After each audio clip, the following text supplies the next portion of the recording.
حضرت امام باقر رضی اللہ تعالی عنہ نے اپنے پیارے بیٹے حضرت امام جعفر صادق رضی اللہ تعالی عنہ کو سفر میں بھیجتے ہوئے 4 نصیحتیں ارشاد فرمائیں۔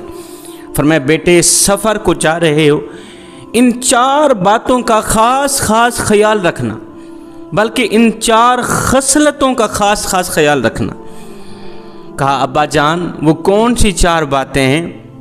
حضرت امام باقر رضی اللہ تعالی عنہ نے فرمایا بیٹے پہلی بات، سفر کے دوران، سفر پر جاتے وقت اگر کسی بد اخلاق آدمی سے پالا پڑ جائے، اگر کسی بد اخلاق آدمی سے واسطہ پڑ بھی جائے تو ایسا کرنا اس کی بد اخلاقی کو اپنی خوش اخلاقی میں تبدیل کر لینا، اس کی بد اخلاقی محسوس نہ کرنا۔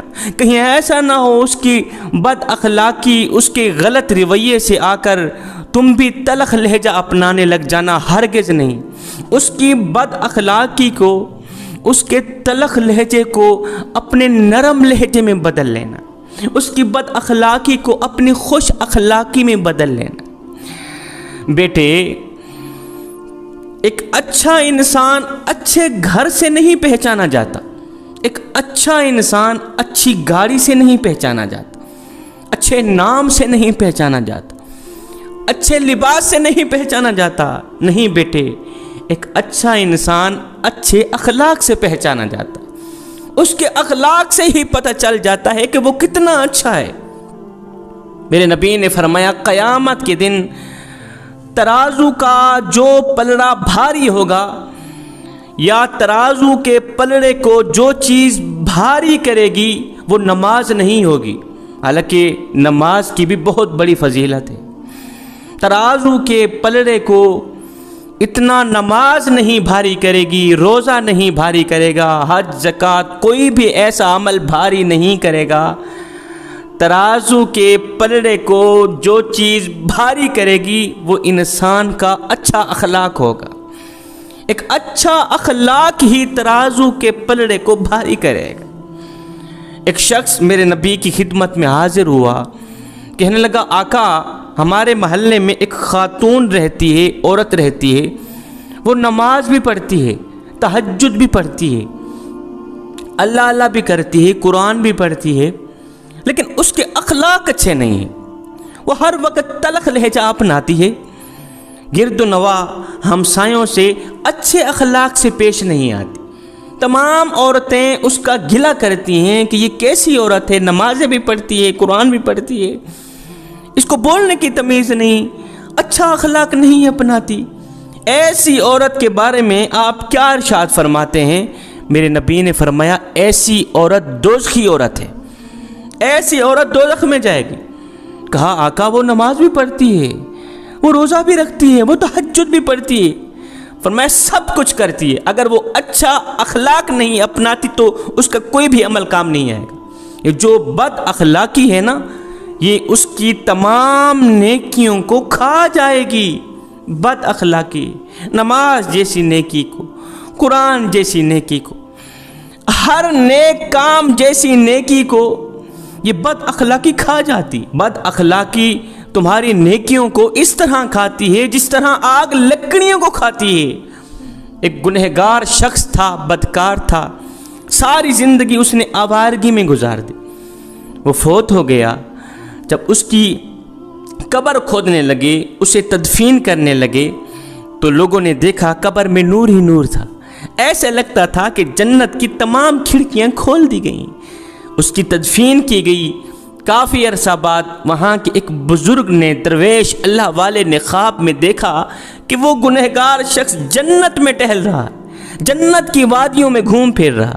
اس نے پوچھا میاں تو گنہگار تھا، کبھی مسجد تک نہیں گیا تھا، جنت کی وادیوں میں گھوم پھر رہا ہے، جنت میں ٹہل رہا ہے، آخر کون سا ایسا تو نے عمل کیا تھا جس سے تو بخشا گیا؟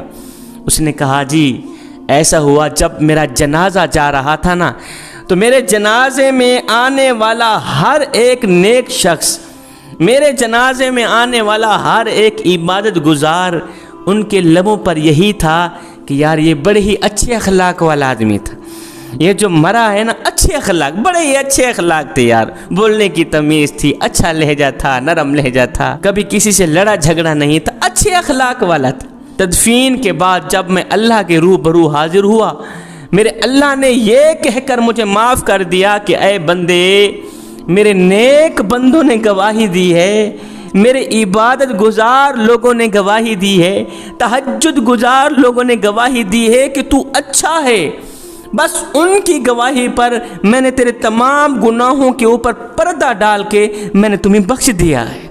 اچھے اخلاق نے، اچھا اخلاق اس کی بخشش کا ذریعہ بن گئے۔